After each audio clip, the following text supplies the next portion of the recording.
खुलुमबाय BTR news चेनेलाव गासैखौबो बरायबाय। आंनि चेनेलखौ साबस्क्राइब खालायदो आरो बे खाथिनि बेल आइकन बेलखौबो थुनानै होदो जाहाथे गोदान भिडिअ सिगांग्रो नटिफिकेसन सौहैयो।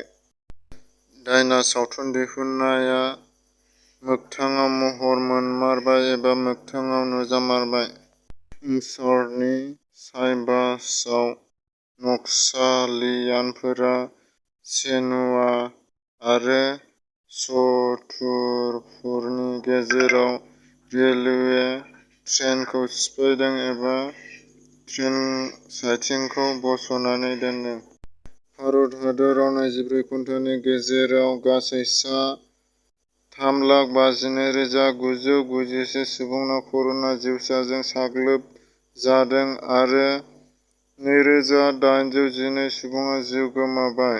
कर'ना जानानै त्रिपुरामनि सासे गोख्रों खौरांगिरि तन्मय चक्रवर्तीया कभिड-19 नि गोहोम गोग्लैनायजों दाखालि मोनाबिलिनि समाव जिउ गोमाबाय एबा मुंख्लं जाबाय। बिथाङा मोनगु थमास बेगरआ मोखां, खानाइ आरो सावस्रिनि थाखाय मोजां।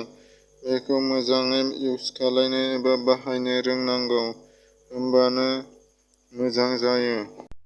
आसामाव रबिबारनि सानाव कर'ना भाइरासनि बिबाङा 1,844 सुबुंनि देहायाव गोदानै कभिड-19 पजिटिभ मोनदों।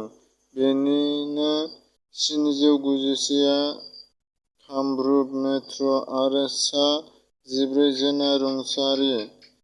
कभिड-19 पजिटिभिटि रेटआ 5.48%।